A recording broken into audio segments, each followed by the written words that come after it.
Numbers chapter 16. Korah, son of Izhar, the son of Kohath, the son of Levi, and certain Reubenites, Dathan and Abiram, sons of Eliab, and On, son of Peleth, became insolent and rose up against Moses. With them were 250 Israelite men, well-known community leaders, who had been appointed members of the council. They came as a group to oppose Moses and Aaron, and said to them, "You have gone too far. The whole community is holy, every one of them, and the Lord is with them. Why then do you set yourselves above the Lord's assembly?" When Moses heard this, he fell face down. Then he said to Korah and all his followers, "In the morning the Lord will show who belongs to him and who is holy, and he will have that person come near him. The man he chooses he will cause to come near him. You, Korah, and all your followers are to do this. Take censers, and tomorrow put fire and incense in them before the Lord. The man the Lord chooses will be the one who is holy. You Levites have gone too far." Moses also said to Korah, "Now listen, you Levites. Isn't it enough for you that the God of Israel has separated you from the rest of the Israelite community and brought you near to himself to do the work at the Lord's tabernacle and to stand before the community and minister to them? He has brought you and all your fellow Levites near himself, but now you are trying to get the priesthood too. It is against the Lord that you and all your followers have banded together. Who is Aaron that you should grumble against him?" Then Moses summoned Dathan and Abiram, the sons of Eliab, but they said, "We will not come. Isn't it enough that you have brought us up out of a land flowing with milk and honey to kill us in the desert, and now you also want to lord it over us? Moreover, you haven't brought us into a land flowing with milk and honey, or given us an inheritance of fields and vineyards. Will you gouge out the eyes of these men? No, we will not come." Then Moses became very angry and said to the Lord, "Do not accept their offering. I have not taken so much as a donkey from them, nor have I wronged any of them." Moses said to Korah, "You and all your followers are to appear before the Lord tomorrow, you and they and Aaron. Each man is to take his censer and put incense in it, 250 censers in all, and present it before the Lord.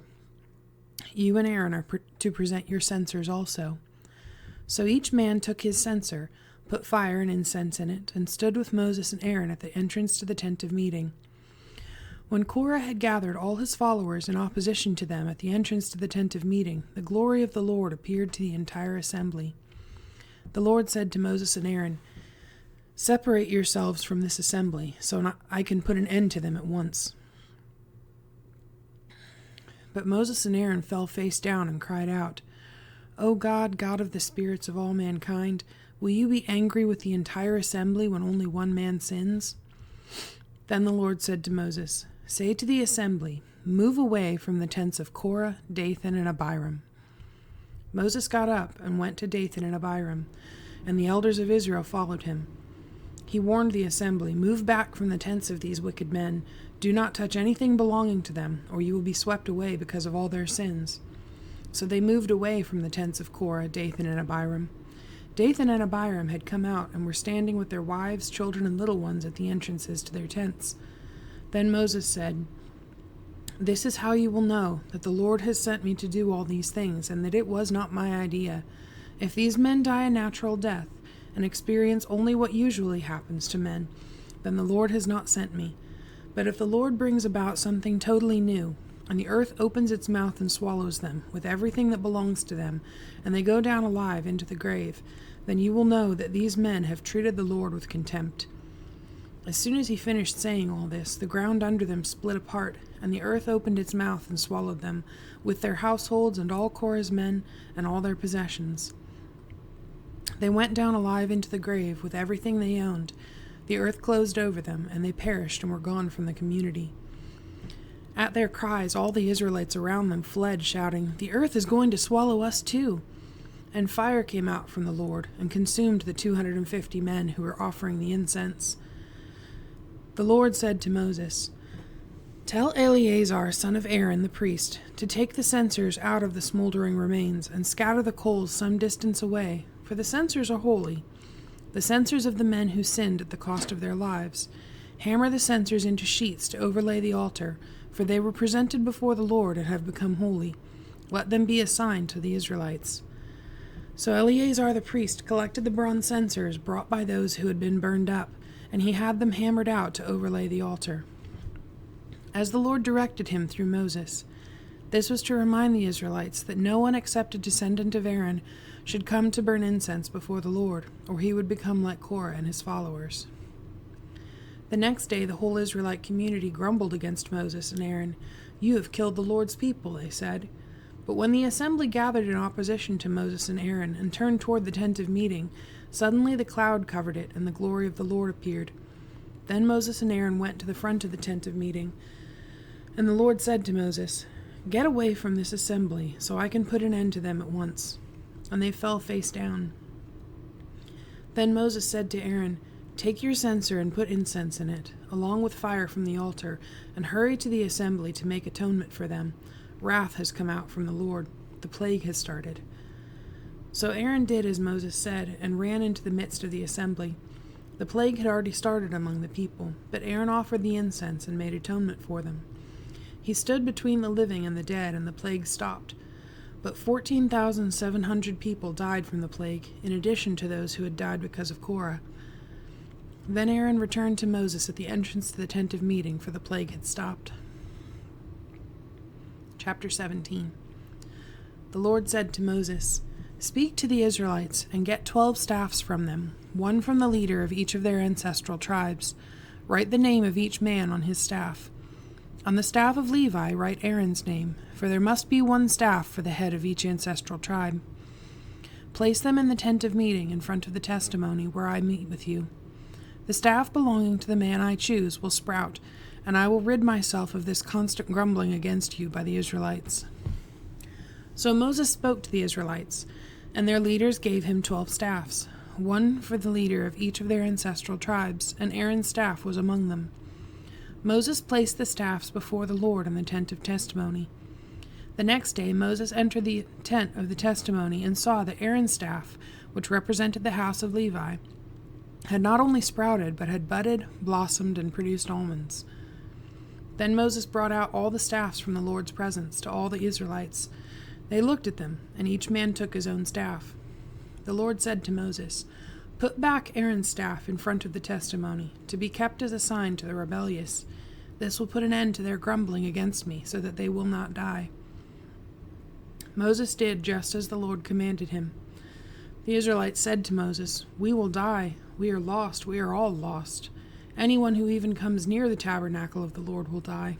Are we all going to die?" Chapter 18. The Lord said to Aaron, "You, your sons, and your father's family are to bear the responsibility for offenses against the sanctuary, and you and your sons alone are to bear the responsibility for offenses against the priesthood. Bring your fellow Levites from your ancestral tribe to join you and assist you when you and your sons minister before the tent of the testimony. They are to be responsible to you and are to perform all the duties of the tent, but they must not go near the furnishings of the sanctuary or the altar, or both they and you will die. They are to join you and be responsible for the care of the tent of meeting, all the work at the tent, and no one else may come near where you are. You are to be responsible for the care of the sanctuary and the altar, so that wrath will not fall on the Israelites again. I myself have selected your fellow Levites from among the Israelites as a gift to you, dedicated to the Lord to do the work at the tent of meeting. But only you and your sons may serve as priests in connection with everything at the altar and inside the curtain. I am giving you the service of the priesthood as a gift. Anyone else who comes near the sanctuary must be put to death." Then the Lord said to Aaron, "I myself have put you in charge of the offerings presented to me. All the holy offerings the Israelites give me, I give to you and your sons as your portion and regular share. You are to have the part of the most holy offerings that is kept from the fire. From all the gifts they bring me as most holy offerings, whether grain or sin or guilt offerings, that part belongs to you and your sons. Eat it as something most holy. Every male shall eat it. You must regard it as holy. This also is yours. Whatever is set aside from the gifts of all the wave offerings of the Israelites, I give this to you and your sons and daughters as your regular share. Everyone in your household who is ceremonially clean may eat it. I give you all the finest olive oil, and all the finest new wine and grain they give the Lord as the first fruits of their harvest. All the land's first fruits that they bring to the Lord will be yours. Everyone in your household who is ceremonially clean may eat it. Everything in Israel that is devoted to the Lord is yours. The first offspring of every womb, both man and animal, that is offered to the Lord is yours. But you must redeem every firstborn son, and every firstborn male of unclean animals. When they are a month old, you must redeem them at the redemption price set at 5 shekels of silver, according to the sanctuary shekel, which weighs 20 gerahs. But you must not redeem the firstborn of an ox, a sheep, or a goat. They are holy. Sprinkle their blood on the altar, and burn their fat as an offering made by fire, an aroma pleasing to the Lord.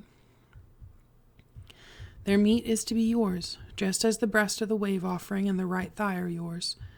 Whatever is set aside from the holy offerings the Israelites present to the Lord, I give to you and your sons and daughters as your regular share.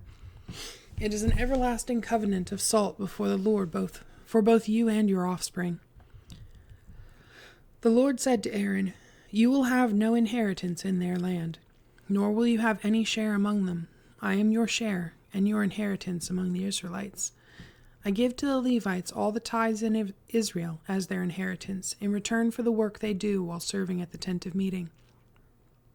From now on, the Israelites must not go near the tent of meeting, or they will bear the consequences of their sin and will die. It is the Levites who are to do the work at the tent of meeting, and bear the responsibility for offenses against it. This is a lasting ordinance for the generations to come. They will receive no inheritance among the Israelites. Instead, I give to the Levites as their inheritance the tithes that the Israelites present as an offering to the Lord. That is why I said concerning them, they will have no inheritance among the Israelites." The Lord said to Moses, "Speak to the Levites and say to them, when you receive from the Israelites the tithe I give you as your inheritance, you must present 1/10 of that tithe as the Lord's offering. Your offering will be reckoned to you as grain from the threshing floor, or juice from the winepress. In this way you also will present an offering to the Lord from all the tithes you receive from the Israelites. From these tithes you must give the Lord's portion to Aaron the priest. You must present as the Lord's portion the best and holiest part of everything given to you. Say to the Levites, when you present the best part, it will be reckoned to you as the product of the threshing floor or the winepress. You and your households may eat the rest of it anywhere, for it is your wages for your work at the tent of meeting. By presenting the best part of it, you will not be guilty in this matter. Then you will not defile the holy offerings of the Israelites, and you will not die."